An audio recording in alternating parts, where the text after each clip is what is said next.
Hi there, it is Friday, and this week we are talking about giving and receiving. Okay, so what I'm going to do is I'm going to go back to the book, Spiritual Spice, and I'm going to look under giving and receiving. And let's see, your gifts are meant to share with the world. It's not a gift until you give it. So, here's the thing. I used to always, I had a friend of mine who used to always tease her and call her a healer in hiding. And that happens with a lot of people who have intuitive gifts or healing gifts or just really basically any kind of gift. Our gifts come easy to us. And I remember early on, I had a coach who told me, she said, whatever is easiest when you fall out of bed in the morning and you can do without even thinking about it, whatever comes easiest for you, that's what you should be doing. Well, I didn't really understand that at that point. And of course, I totally understand it now, right? But we don't see our gifts as a gift. We just don't. We just think, first of all, early on, before we become aware, awake individuals, we have something in our brain where we actually think other people know the same things we do. And we come to a point that we realize and recognize that's just not true, okay? Because we're all unique individuals. We all have our own experiences. You know, we all have a place that we fit in our family. We all gone to different schools. We all have a certain level of education. We've lived in certain cities. Since I've lived in different cities, I'm fortunate enough to understand that things aren't the same. You know, there are things that fit in with this society that don't in that, and it's really different than just when you go experience a place on vacation. But anyway, so we think that other people think the same things that we do, and they just don't. And so we think that our gifts, and I believe that every one of us came into this particular embodiment, and I say embodiment because I believe that our soul has been here many times, and who knows, may be here many more, and that's my belief. So, and I go into the Akashic records, so I see soul histories, and the Akashic records, by the way, it's not a big mystery. It's a field of consciousness, right? And it just contains the history of all that ever was and all that ever will be. So there's no way you could look at every bit of it, right?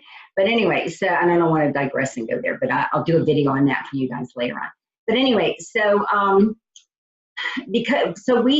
believe that every soul comes in to embodiment or comes. I love one of the guys that I watch, Gregory Scott, and he says planet Earth, So when we come here to planet Earth, right? Or if you want to look at it just when we decide wherever we come from, that we come into the body and come to Earth, I believe that every one of us has a gift that we can share with this world, right?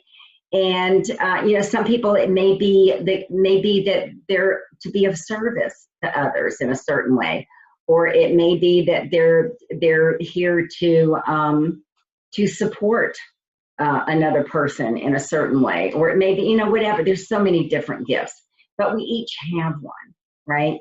And I think that our gifts can be expressed and experienced in different ways. There isn't just one particular way. It's like, I'm a spiritual teacher. Well, that doesn't mean that I have to look and act and be a certain way.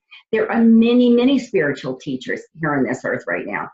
And everyone who helps others and guides them along their spiritual path, whatever that is for you. No one can tell you what your spirituality is, and if they do, run like the Dickens, because that's not what being spiritual is about at all. But anyway, so a spiritual teacher can show up in many forms or use their gifts in many different ways.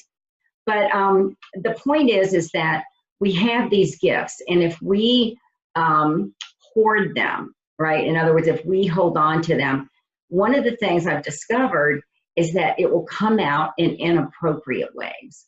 In other words, if we're not using our divine gift and expressing it in a very functional way, whether it's a business or the work that you do if you work for another person, it doesn't matter. But whatever that gift is, you're going to be just chomping at the bit, right, to do it, to get it out there. So if you find yourself always regurgitating something on other people, meaning they didn't ask, but you're just doing it anyway, or giving them advice, or I don't know, like maybe baking a bread all the time, whatever it is, whatever it is that you're constantly wanting to express and to put out there, find a way to do it in a functional way. Find a way to do it that it will serve both you and the other person, right? And if you have trouble seeing what it is, then hire somebody to do that for you. One of the things I love doing is helping someone see their business vision. What is my gift that I can bring and create a business with? Early on in my traditional career, I'm going to say early on, late in my traditional career, I don't know why that came out, just the opposite, but anyway, maybe because I wished it would have been early on. But what I did was I helped people with startup businesses, because for me, what I love is creating something from nothing.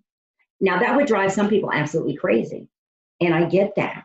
So, if that's what, my gift is, that's what I need to be doing and sharing, and I do that in a lot of different ways.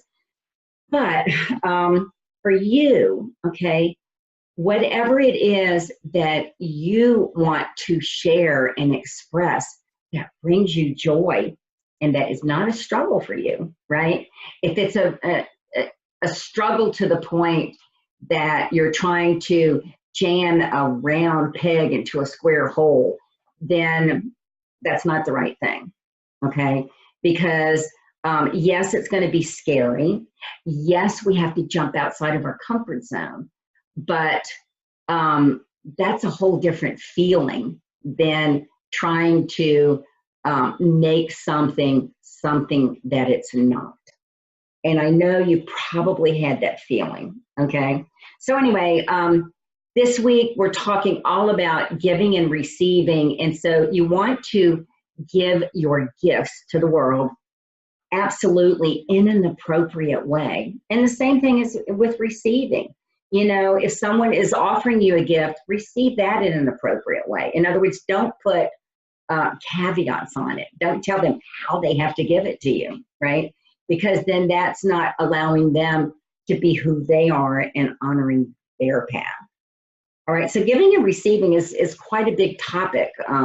We could spend a lot of time on, but that should be enough for now. And, maybe I'll think about having some guest speakers to talk about that particular subject, because it is a very deep one. And if you would like a private session with me, then go to SharonHess.com. Or if you have a question for me, email Sharon@SharonHess.com. And I want you to, if you enjoy the videos, let me know. If you have feedback, let me know that. If you like them, please like, comment, share them with your friends, because I'm doing this to be a service to you. And so I want to make sure that I'm giving you what it is that you want to receive from them. I'm giving, so I want you to receive. How appropriate is that? Anyway, so yeah. So if I can be of service to you, then please let me know. If there's something particular you'd like to see me do on the videos, let me know that. And that is it. The weekend's coming up. Hope you're doing something fun and exciting, something that you enjoy, and make it a fun, fabulous weekend. And I love telling people, have a fabulous life just because you can.